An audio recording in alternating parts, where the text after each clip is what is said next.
Hey everyone, welcome to this week's episode of our WMB Vision series on our podcast. Today I'm here with Leah Sherk. Leah, why don't you just share a bit about who you are, what you do here at WMB, and let us just get to know you a little bit. Awesome. Like Derek said, my name is Leah. I am the worship and media director here at the Waterloo site. I've been attending WMB for 30 plus years. That's a long time. Yeah, basically my entire life. I've been once upon a time one of the youth directors with Brad.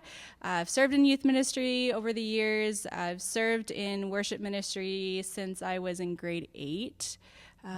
Back when we used to have like full orchestra on Sunday mornings, I would play my flute on Sundays. Are we we're going to talk a bit about vision stuff. Do we have a vision to go back to orchestra? Not right now. Not right now. We'll see. Give it a couple of years. Maybe we can go back to orchestra. So I've been around for a while. I've been through many seasons at WMB, kind of seen it all, and happy to be on staff again. Yeah, that's great. And Leah, you have been in church ministry a long time, but you've also gone through some different seasons like you just said, right? So maybe I'll ask this question for in the present, but you can also reflect just looking back at your years in ministry. What makes you feel fully alive, both as a pastor, someone in ministry, and just as a person, as Leah? It's a great question. I find that I feel fully alive if I'm going to take it out of a church context for a second. Totally. Honestly, ever since I became a mom back in 2018, found a new purpose for what God was calling me to. Never really was a kid person up until I had my own kids. But when I became a mom, I felt that this new life, this new energy, which I find is a little bit of an oxymoron because kids just drain the energy out of you. But so being a mom and stepping into that new role really created this new sense of purpose in my life that is really awesome. And I got great kids. So so what I'm hearing is you've done youth ministry, you've done worship ministry, you've done creative arts ministry. So kids ministry might be next. Maybe we'll see wherever the Lord leads. No, that's great. And then what about your roles in ministry? Like what makes you feel fully alive doing ministry? Man. And maybe a bit of this question is just like, why do you serve in the church? You've been doing this a long time.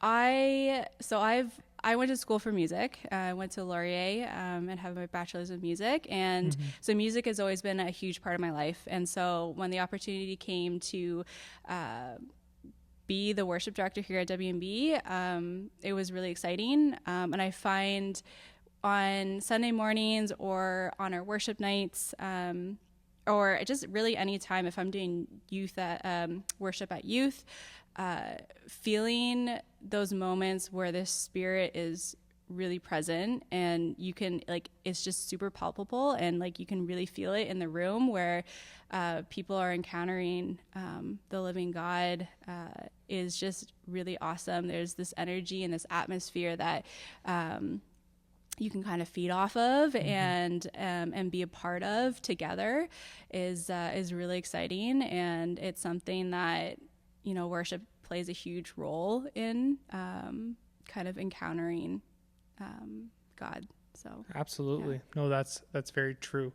And I mean, it is something that we're called to do, right? We're called to come before the throne and worship in the many different ways that can look. And another aspect of, I think, even being part of that worship ministry that you've been doing for quite a while now, but also now, just in the last couple of years, even going practically in terms of design and social media. Can you just share a bit about what does it look like? Give us a look into your life, because I think this is something that'd be cool for people to get a bit of a look at, because it's all behind the scenes. Like, what do you do behind the scenes that maybe we see visually, Yeah. Share a bit about that. Yeah, the communications and social media part of my role is the newer part of it, and it is a lot of behind the scenes. But what's really cool, and what I've been able to kind of really dig into over the last year is looking at this as its own ministry, and how we can use social media, visuals, graphics, all that sort of stuff to share the gospel and to reach people. Our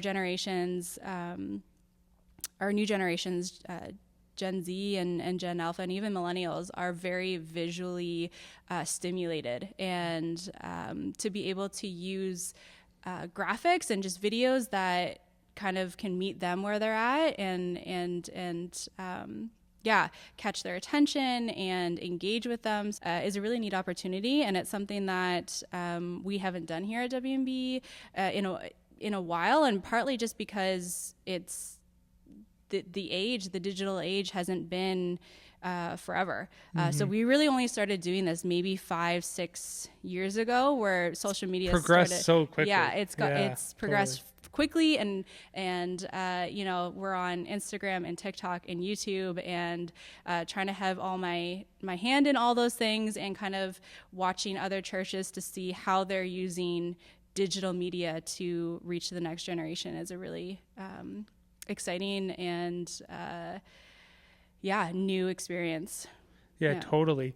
And I think, like, even just without getting totally sidetracked, I think that's something that's really important to be said there, because I think there's a lot of concerns we can have about the social media world, about the tech age, tons of concerns there. That's a totally different discussion. Yeah.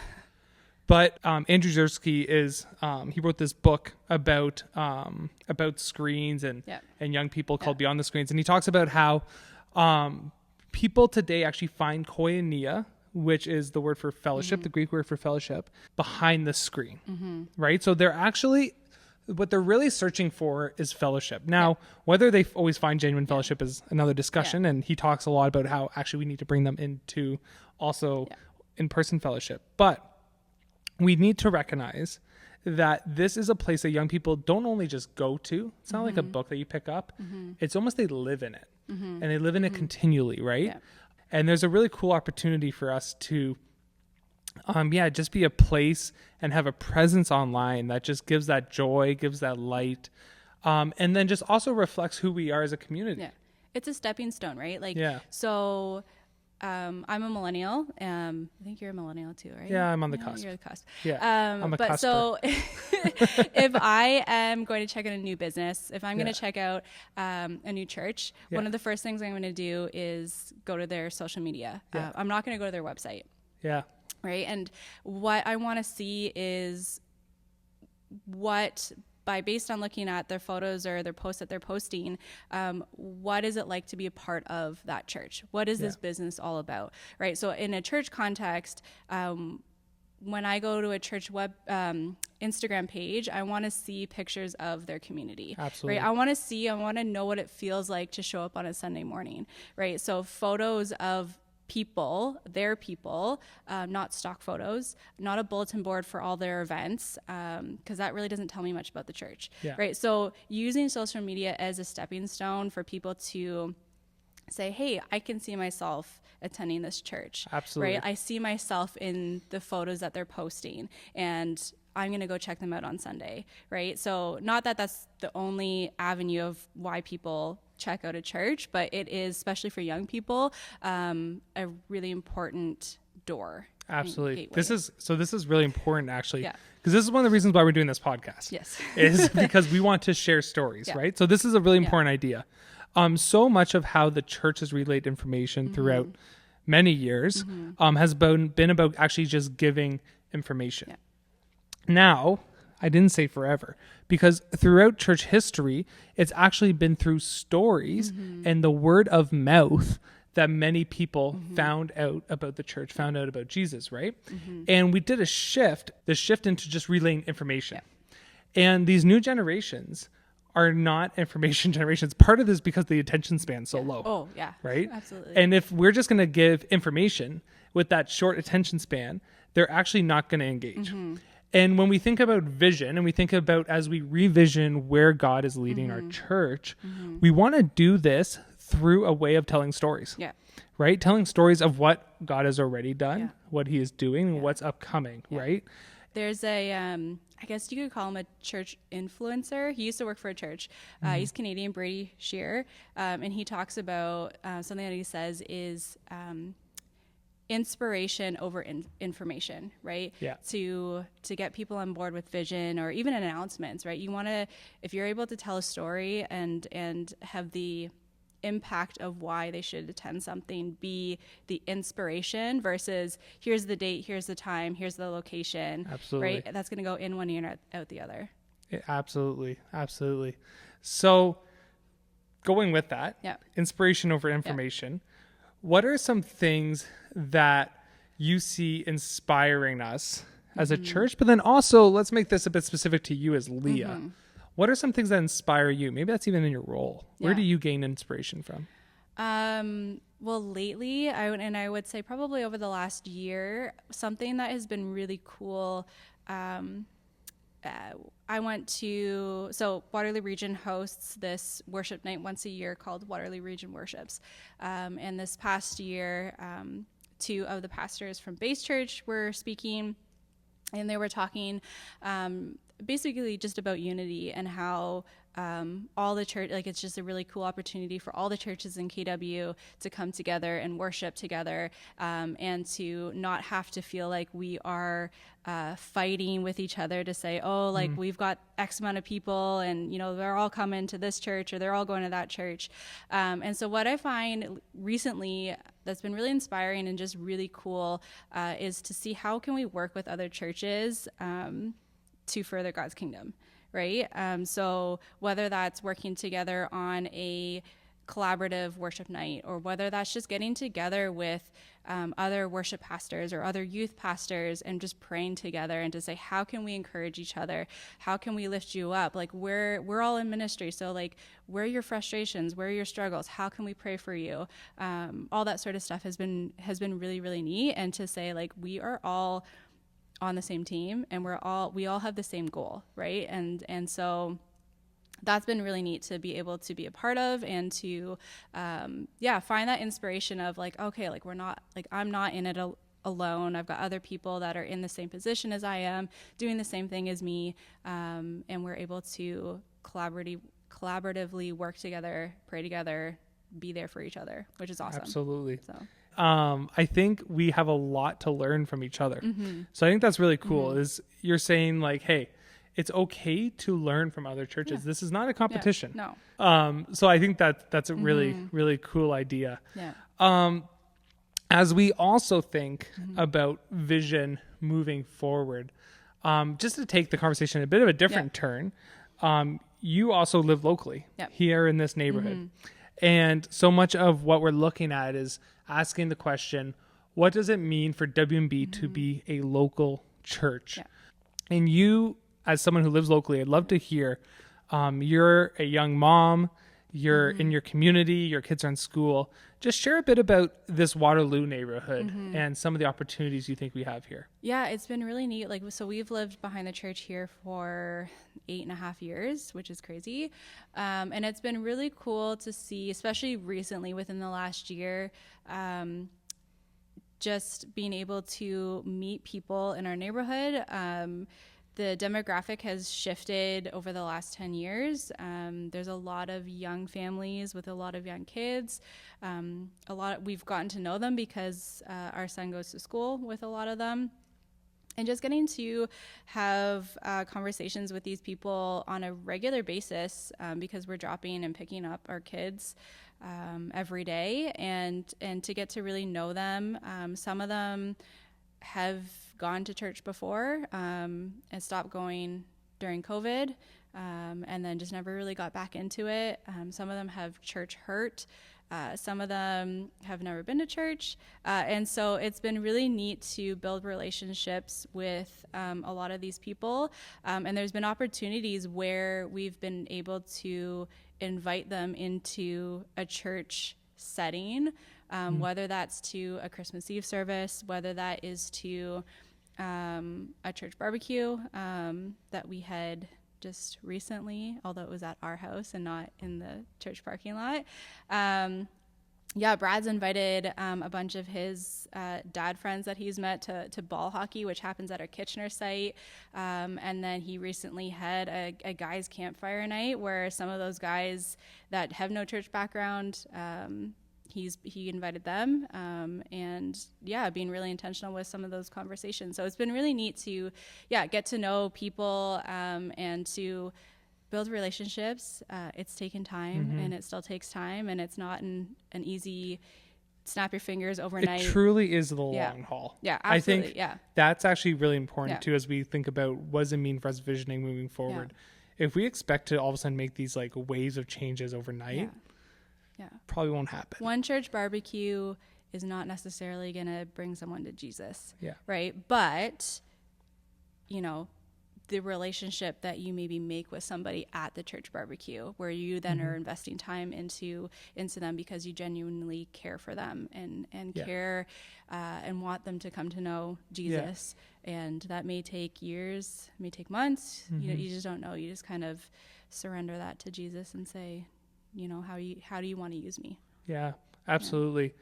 And even with that, rather, I think one thing that we really hope too is, as we look what it means to be disciples of Jesus, living locally in our neighborhood too. And so whether you live behind the church here, whether you live in Wellesley, Elmira, what does it mean for us to be living in our neighborhoods and with our neighbors? And I think that's something really cool too, is like, sometimes it's honestly those walks to school. Right? Yeah. Sometimes it's that school event. Sometimes it's the walking down the street, the stopping and talking.